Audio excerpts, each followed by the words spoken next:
Welcome to the Nevis Newscast for Thursday, November 28th, 2019. I am Fredicia Liebert.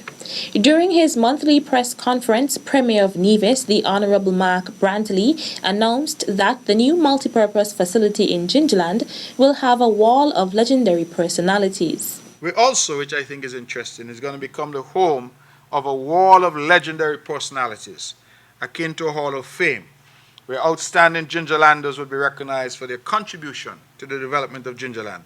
This wall of legendary personalities will also depict the centenarians from the Gingerland area. And we know there are a lot from Gingerland. Most of the centenarians, in fact, hail from the Gingerland area. Premier Brantley also mentioned that a number of programs will occupy the facility. The Ministry of Social Development and Culture would also like to introduce a program at the facility to teach the playing of wind instruments such as the trumpet, trombone, and saxophone.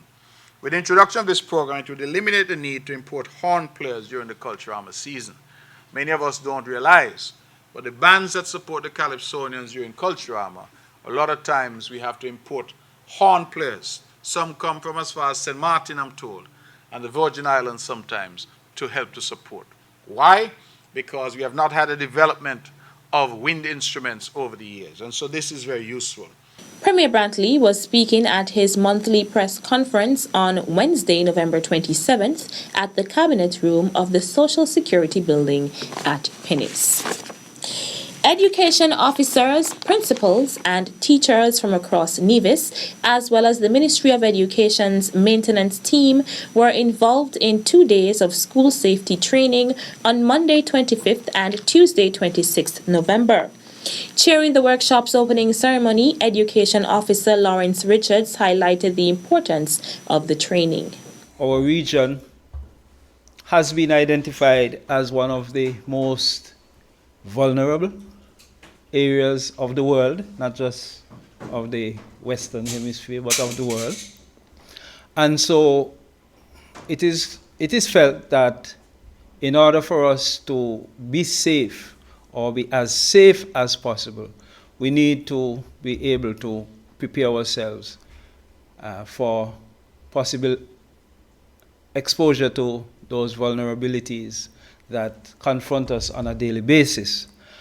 And so in the education sector, it means that we have to ensure, as far as possible, Permanent Secretary in the Ministry of Education, Kevin Barrett, who used the opportunity to thank the Nevis Disaster Management Department for partnering with the Ministry of Education in the area of school safety, also declared the workshop open.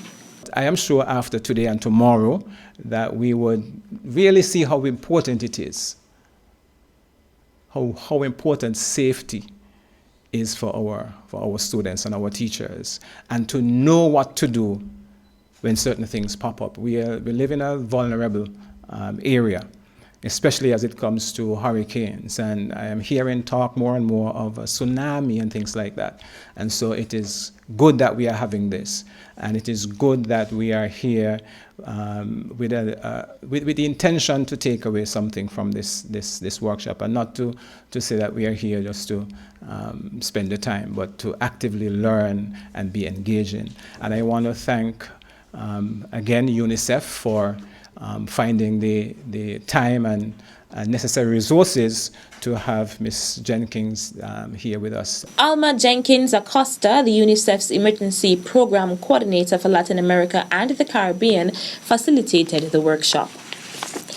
The government of St. Kitts and Nevis will pay out the much-anticipated bonus salary or double salary on Friday, December 13th, 2019. The double salary will apply to all employees of the federal government and statutory corporations. The federal government, in keeping with tradition, will also make gratuitous payment available to the employees of the Nevis Island Administration.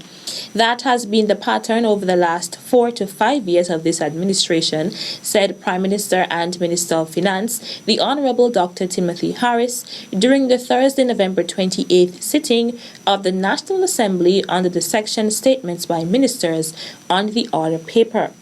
Additionally, the Prime Minister announced that the beneficiaries of the popular Poverty Alleviation Program and Government Auxiliary employees will also be paid on Friday, December 13th. Friday, December 13th is also the first of the 2 discounted VAT rate days in St. Kitts and Nevis. The second date is Saturday, December 21st, 2019. The 2 discounted VAT rate days will allow all VAT-registered businesses to charge VAT at the rate of 5% on the sale of goods only. All tangible items that are presently subject to 17% VAT will qualify for the discounted VAT rate. Still to come. Man, it's Christmas time, and the children, the test would have finished by then, so a little lateness would not hurt them, and let them run around and enjoy the steel pan music and stuff like that. But we're really looking forward to a good time. The details after this break. Journey with me where the sun kisses the shores of the east.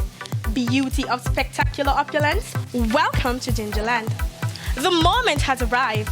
Tension is in the air. Ladies and gentlemen, Miss Gingerama is here.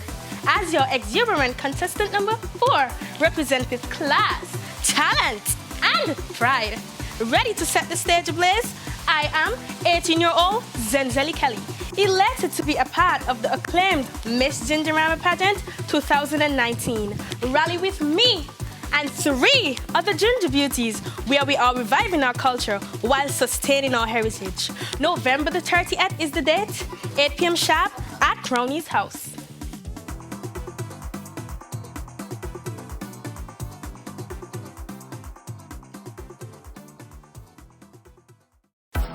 Greetings, Gingerlanders. I am your reigning Miss Gingerama Queen, Naela Daniel.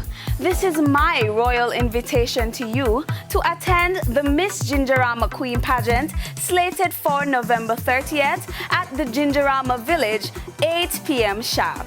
It will be a night of talent, poise, and intelligence. This is a competition you do not want to miss. See you there.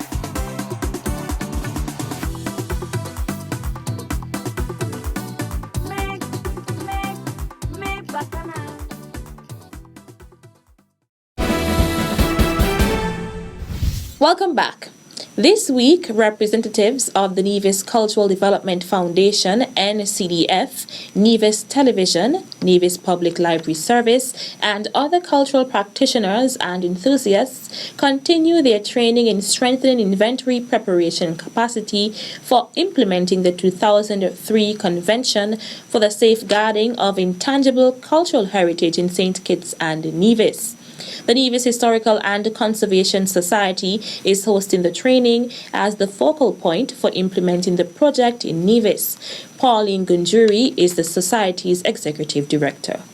UNESCO has sponsored this project so that 20 people in Nevis can be trainers of trainers on inventorying intangible cultural heritage.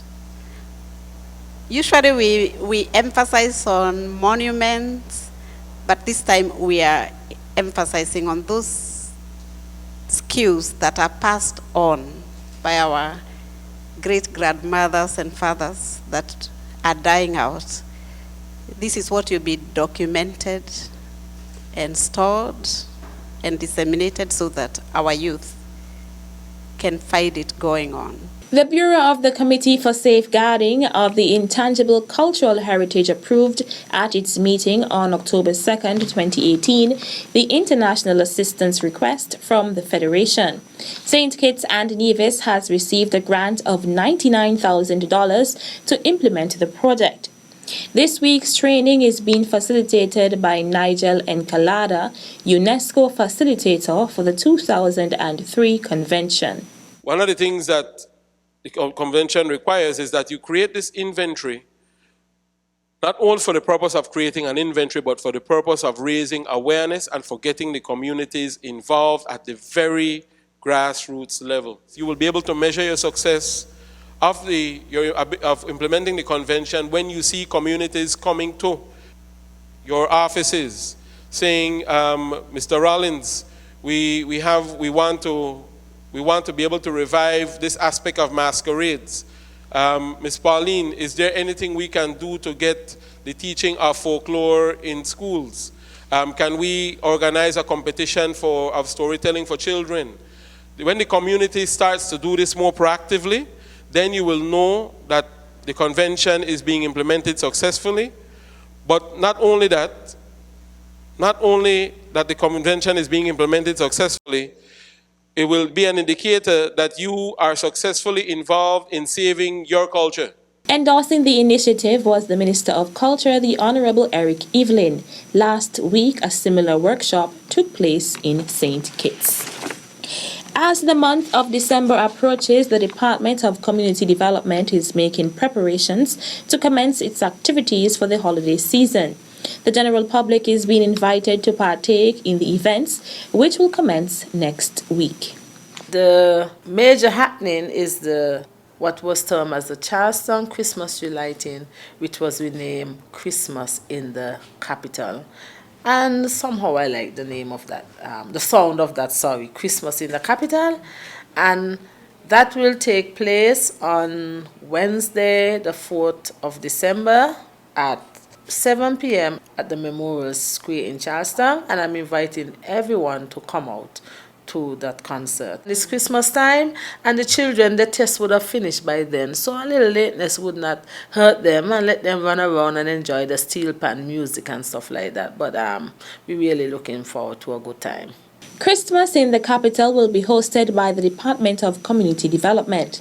Meantime, more than 20 communities around the island will also host Christmas tree lighting ceremonies from December 9th to 21st.